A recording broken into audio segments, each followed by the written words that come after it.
मेघा, ये लो 50,000 रुपए, इन्हें संभाल के रखो, मुझे ऑफिस जाते समय दे देना। अच्छा हाँ ठीक है, लाओ दो। मेघा विशाल से पैसे लेकर टिपोय पर पेपर के नीचे रख देती है। थोड़ी देर बाद उसकी काम वाली सविता झाड़ू लगाते हुए टिपोय के पास पहुंचती है और देखती है कि पेपर के नीचे बहुत से पैसे रखे हैं। आसपास कोई नहीं है।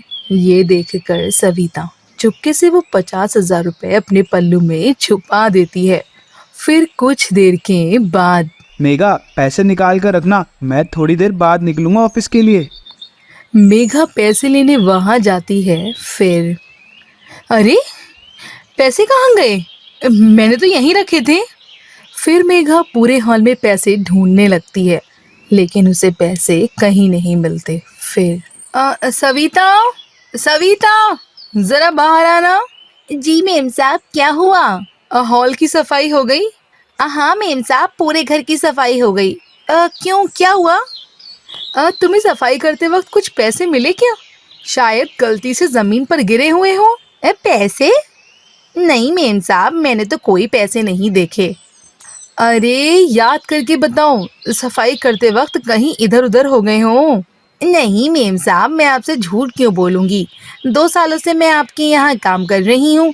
कभी इधर की चीज उधर हुई है जो आज हो जाएगी? चाहे तलाशी ले लीजिए। अरे नहीं नहीं सविता, मैं तो बस तुमसे पूछ रही थी। अच्छा ठीक है, तुम जाओ, तुम जाकर अपना काम करो। मेघा फिर से पैसे ढूंढने लगती है, लेकिन उसे पैसे कहीं नहीं मिलते। विशाल बाहर आता है और हाँ मेघा, चलो पैसे दे दो, मुझे जाते जाते वो एक क्लाइंट को देने हैं। विशाल, वो ना पैसे नहीं मिल रहे हैं।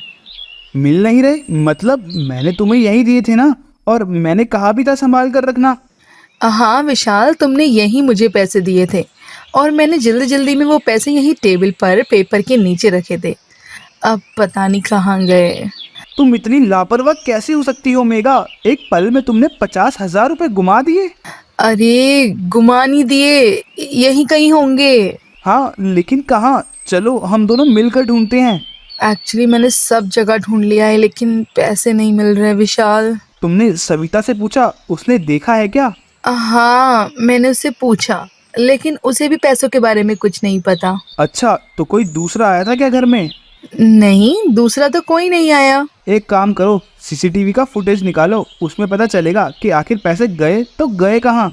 हाँ यही सही है। मेघा लैपटॉप पर सीसीटीवी का फुटेज देखती है। वो देखकर दोनों चौंक जाते हैं। फिर तो इसने लिए हैं पैसे, देखो यही चोर है। सविता, सविता जल्दी बाहर आओ। क्या हुआ मेम साहब? ये क्या है? क्या क्या मेम साहब? ये देखो, इसमें साफ पता चल रहा है कि पैसे तुमने चुराए हैं। मैंने नहीं मेम साहब, मैंने नहीं लिए हैं पैसे। झूठ मत बोलो, ये देखो सीसीटीवी की फुटेज है, इसमें तुम साफ साफ दिख रही हो पैसे चुराते हुए। मैंने थोड़ी देर पहले तुमसे पूछा था, तब तो तुमने साफ इनकार कर दिया, और इतनी सफाई से झूठ बोल रही थी तुम। सविता, तुमने ठीक नहीं किया, हमने तुम पर इतना भरोसा किया था और तुमने ही चोरी की। मुझे तो यकीन नहीं हो रहा कि तुम ऐसा कर कैसे सकती हो। और नहीं तो क्या, हमने कभी तुम्हारे साथ नौकरानी जैसा बर्ताव नहीं किया।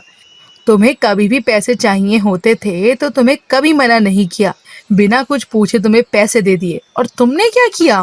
मेम साहब, माफ करना मेम साहब, वो इतने सारे पैसे एक साथ देखकर ना मेरे मन में लालच पैदा हो गया था। आसपास कोई नहीं था ना, ये देखकर मैंने पैसे उठा लिए। मुझे माफ कर दीजिए साहब। माफ कर दूं? अरे जिस घर में काम करके तेरा घर चलता है, वही चोरी करने की तू हिम्मत भी कैसे कर सकती है? तुझे पुलिस में देना चाहिए, लेकिन 2 साल तुमने यहाँ ईमानदारी से काम किया है, इसलिए सिर्फ तुम्हें नौकरी से निकाल रहा हूँ, नहीं तो पुलिस कंप्लेन भी कर देता। नहीं साहब, मुझे नौकरी से मत निकालो, मैं कभी ऐसा नहीं करूँगी, भगवान कसम। मुझे माफ कर दिए साहब। मेम साहब, आप कुछ कहिए ना साहब से प्लीज। मैं क्या कहूँ? मैंने तो तुमसे पहले ही पूछा था, लेकिन तुमने एक तो चोरी की, ऊपर से झूठ भी बोला। अब हम तुम पर विश्वास नहीं कर सकते। पता नहीं फिर कब तुम्हारे मन में किस चीज़ के लिए लालच पैदा हो जाए। अब बेहतर यही होगा कि तुम अभी ये नौकरी छोड़कर चली जाओ, और हाँ, जाते जाते पैसे देकर जाना। सविता समझ जाती है कि अब उसकी गलती की सजा उसे मिलकर ही रहेगी। सविता मेघा को पैसे देकर वहां से चली जाती है। एक पल के लालच की वजह से सविता का घर चलाने वाली नौकरी चली जाती है। लालच का एक पल भी हमारे लिए मुसीबत बन सकता है, इसलिए कभी कभी मन में लालच नहीं आना चाहिए। और अगर लालच पैदा भी हो तो मन से लालच को दूर रखना चाहिए।